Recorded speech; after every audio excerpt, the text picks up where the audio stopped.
control। तो स्टूडेंट्स अस्सलाम वालेकुम। तो स्टूडेंट्स ये रहा हमारे पास magnetic behaviour of ferromagnetic material.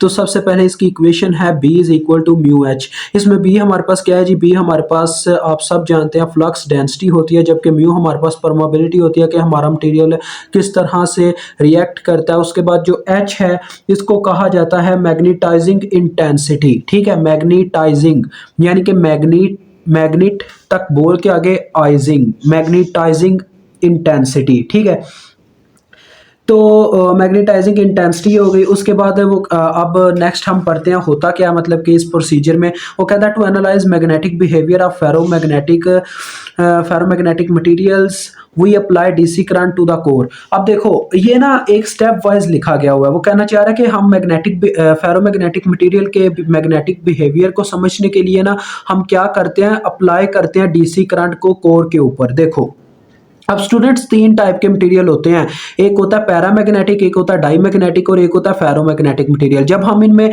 क्या करते हैं जी, जब हम डीसी करंट अप्लाई करते हैं इनके कोर्स में, तो हर एक कोई ना क्या करता है, प्रोड्यूस करता है अपने अंदर एक फ्लक्स जनरेट करता है। लेकिन जो होते हैं हमारे पास ये जो फेरोमैग्नेटिक मटेरियल होते हैं ये सबसे हायर और स्ट्रांगर फ्लक्स जनरेट करते हैं। उसके बदले में डाईमैग्नेटिक और पैरामैग्नेटिक जो फ्लक्स जनरेट करते हैं, जो फोर्स जनरेट करते हैं, वो ना होने के बराबर होती है। इस वजह से हमारे यहाँ कोर्स में भी फेरोमैग्नेटिक मटेरियल्स को ही इस्तेमाल किया गया। आगे वो कहता है apply DC current to the core. ठीक है, हमने अप्लाई किया डीसी करंट कोर के ऊपर। ये देखें यहाँ पे हमने डीसी करंट देना स्टार्ट किया तो क्या होगा जी, देखें इस वायर के थ्रू जब करंट जाना स्टार्ट हो जाएगा, फ्लो करना स्टार्ट हो जाएगा, तो आप सब जानते हैं इसके इस कोर के अंदर, इस मटेरियल के अंदर हमारा फ्लक्स जनरेट हो जाएगा। तो फ्लक्स की जो भी डायरेक्शन होगी वो इस पूरे मटेरियल में फ्लो करना स्टार्ट कर देगा। अब ये देखें मैंने ये फ्लक्स की एक डायरेक्शन बना दिया और फ्लक्स को फाई से प्रेजेंट करते हैं। वो कहता है स्टार्टिंग विद 0 एम्पेयर। जब हम 0 एम्पेयर के साथ स्टार्ट करेंगे यानी कि करंट वेरी कर रही है, वेरिएशन करंट है। करंट को वैसे वेरी तो नहीं करना चाहिए, उसका कहने का मतलब यह है कि जब हम करंट पहले मतलब कि एक स्टेप ही होता है ना, 0 एम्पेयर से डीसी करंट को अप्लाई करना, वो एक स्टेप ही होता है। वो कहता है and slowly working up to the maximum permissible current, यानी कि हम वक्त के साथ साथ करंट को बढ़ाते चले जाते हैं। आगे वो कहता है तीन टाइप के रीजन होते हैं इसमें, एक होता है अनसैचुरेटेड रीजन, एक होता है नी ऑफ कर्व, उसके बाद एक होता है सैचुरेटेड रीजन। अब ये तीनों रीजन्स को समझना आपके लिए काफी इंपॉर्टेंट है और मैं समझता हूँ इस टॉपिक का सबसे इंपॉर्टेंट हिस्सा ही ये है। अब स्टूडेंट्स देखो यहाँ पे ये जो दो आपको ये बने बनाए नजर आ रहे हैं ना, यहाँ पे क्या इनको कहा जा सकता है कि ग्राफ जो आपको नजर आ रहे हैं वो तो चले ठीक है, लेकिन इन ग्राफ को समझना आपके लिए काफी इंपॉर्टेंट है। देखो एक साइड पे ग्राफ बना हुआ है हमारे पास फ्लक्स वर्सेस फेरोमैग्नेटिक मटेरियल्स, यानी कि ये हमारे पास फेरोमैग्नेटिक मटेरियल्स हैं और इस साइड पे फ्लक्स को वाई एक्सिस पे फ्लक्स है, जो वेबर उसका यूनिट होता है मेंशन है। यहाँ पे क्या है जी, यहाँ पे फ्लक्स डेंसिटी है, टेस्ला उसका यूनिट होता है, और साथ में यहाँ पे इस साइड पे हमने क्या किया हुआ है जी, अप्लाई किया हुआ है अपना फ्लक्स। तो देखिए होता क्या है जी, वो कहना चाहता है कि स्टूडेंट्स ये जो हमारे पास ना यहाँ पे कर्व इतनी अच्छी नहीं बनी हुई, मेरा दिल कर रहा है मैं न्यू पेज पे आपको लेके चलता हूँ, वहाँ पे एक दफ़ा ना कर्व मुझे बनाने दे, फिर हम आपको सही तरीके से समझा पाएंगे। रुक जाए ज़रा, आप वेट कीजिएगा। तो स्टूडेंट्स ये देखें आपके सामने मैंने ना एक ग्राफ ड्रा कर दिया है यहीं पे।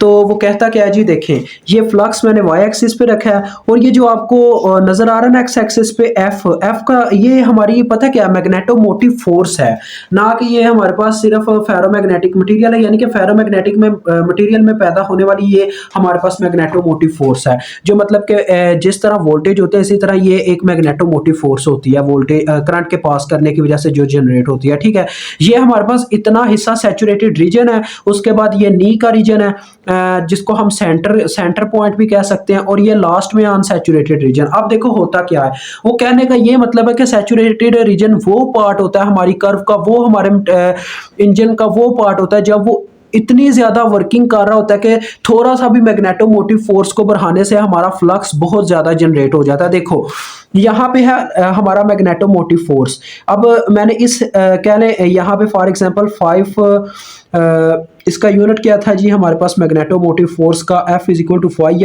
आर के अगर देखा जाए यूनिट्स को वेबर से गया अम्पेयर टर्न्स, तो इसका यूनिट बनता है अम्पेयर टर्न्स। अगर हम चले 5 तक का यहाँ पे फेरोमैग्नेटिक फोर्स प्रोवाइड करते हैं, तो देखें देखा जाए तो इतना ज़्यादा यानी कि बढ़ जाता है हमारा फ्लक्स यहाँ पे, यहाँ तक कि अप्लाई करना है। आपने वाई एक्सिस को देखना है स्टूडेंट्स, देखें थोड़ा सा यहाँ पे चेंज आया लेकिन वहाँ पे कितना ज़्यादा चेंज आ गया, मतलब इतना ज़्यादा इंक्रीज हो गया फ्लक्स। उसके बाद एक सेंट्रल रीजन आता है जिसे हम नी रीजन यानी कि सेंट्रल रीजन ही कह सकते हैं। वो उसमें क्या होता है जी, ये हमारा चेंज करने के बावजूद यानी कि हम देखें फेरोमैग्नेटिक फोर्स को बहुत हद तक चेंज कर रहे हैं, लेकिन इतना ज़्यादा हमारा फ्लक्स बढ़ नहीं रहा जितना इस रीजन में बढ़ा था सैचुरेटेड रीजन में। अनसैचुरेटेड रीजन एक ऐसा रीजन आ जाता है, लास्ट वाला रीजन, जिसमें हम जितना मर्जी अपनी मतलब के मैग्नेटोमोटिव फोर्स को बढ़ाते रहे हमारा फ्लक्स जो है इंक्रीज नहीं करता। वो एट अ टाइम एक लास्ट पॉइंट आता है जिसपे ये डिक्रीज करके नीचे जाना स्टार्ट हो जाता है। तो यही चीज आपको ग्राफ से समझानी थी। सैचुरेटेड रीजन कौन सा रीजन है? जिसमें हम थोड़ी सी भी मैग्नेटोमोटिव फोर्स अप्लाई करें तो हमें बहुत ज्यादा फ्लक्स जनरेट हो जाता है हमारा। और नी रीजन वो है जिसमें मैग्नेटोमोटिव फोर्स तो हम बहुत अप्लाई करते हैं लेकिन फ्लक्स में थोड़ा बहुत ही चेंज आता है, थोड़ा बहुत इंक्रीज होता है। लेकिन अनसैचुरेटेड रीजन एक ऐसा लास्ट रीजन है जिसमें हमारी जितनी मर्जी मैग्नेटोमोटिव फोर्स लगा लो वो चेंज नहीं होता, फिर वो कॉन्स्टेंटली चलना स्टार्ट हो जाता है, अपने एक हायर अपर लेवल पे पहुंच जाता है। तो चलें आप चलते हैं अपने प्रीवियस लेक्चर पे वापस। यही स्टूडेंट्स उसने मुझे फर्क बताया हुआ है। यहाँ पे क्या आ गया जी, यहाँ पे हमारे पास एच यानी कि मैग्नेटाइजिंग हमारे पास क्या नाम था जी, मैग्नेटाइजिंग इंटेंसिटी और हमारे फ्लक्स डेंसिटी के दरमियान उसने यही हमें बताया हुआ है। ये एक सैचुरेटेड रीजन, फिर आगे नी, फिर वही सैचुरेटेड अनसैचुरेटेड, ये इसका भी वही चक्कर है। ये देखें 1 2 3 इसी तरह से लिखा गया है कि यानी ये 1 पॉइंट ये वाला, 2 पॉइंट ये वाला, 3 पॉइंट ये वाला। तो इसको सही तरीके से समझाया जाए तो मैं कहता हूँ बहुत ही बेस्ट टीचर है वो जो इस तरह से समझाए। आगे देखें लास्ट पॉइंट है, उसके बाद एग्जांपल्स करने के बाद हम आगे एनर्जी लॉसेस वाला टॉपिक पढ़ेंगे। इसमें वो कहता है advantage of using a magnetomotive नहीं फेरोमैग्नेटिक मटेरियल्स फॉर कोर्स इस यानी कि हमें फायदा क्या होता है फेरोमैग्नेटिक मटेरियल्स को कोर्स के लिए इस्तेमाल करने में। वो कहता है is that one gets many times more flux for a given MMF with iron than with air. अब वो वही बात कर रहा है स्टूडेंट्स जो मैंने स्टार्ट में की थी कि हम क्यों डाईमैग्नेटिक पैरामैग्नेटिक मटेरियल्स को इस्तेमाल नहीं करते, क्योंकि वो वीक हमारे पास मैग्नेटोमोटिव फोर्स जनरेट करते हैं जो हमारे किसी काम का नहीं होता। इसी वजह से वो यही कहना चाह रहा है कि उसका फायदा एक ही है, वो ये है कि ये हमें many times more flux generate यानी कि कई गुना हमें फ्लक्स ज्यादा जनरेट करके देते हैं। आयरन जो है हमें कई गुना ज्यादा फ्लक्स जनरेट करके देता है एयर के बदले में, देन विद एयर, इसका यही कहने का मतलब है। तो मुझे उम्मीद आपको ये टॉपिक की समझ आ गई होगी। बस कहानी क्या थी, बस एक आपने ये इक्वेशन याद रखनी है और कहानी बाकी सारी वही है जो हम प्रीवियस में पढ़ते हैं। हमने उन्हीं इक्वेशंस को लेके चलना है। आपने इक्वेशंस याद रखनी है और इसका जो मेन टॉपिक था आपने वो समझना है कि पहले करंट इस तरह से चेंज होता है, हम डीसी करंट अप्लाई करते हैं, फिर बीच में फ्लक्स जनरेट हो जाता है और फिर एक सैचुरेटेड रीजन होता है, एक अनसैचुरेटेड होता है, एक नी होता है, सेंट्रल रीजन। तो एडवांटेज क्या है, ये चीज़ें थी आपके आज के टॉपिक की। मुझे उम्मीद आपको समझ आ गई होगी। इंशाल्लाह मिलेंगे नेक्स्ट एग्जांपल के साथ। अल्लाह हाफिज़, अस्सलाम वालेकुम।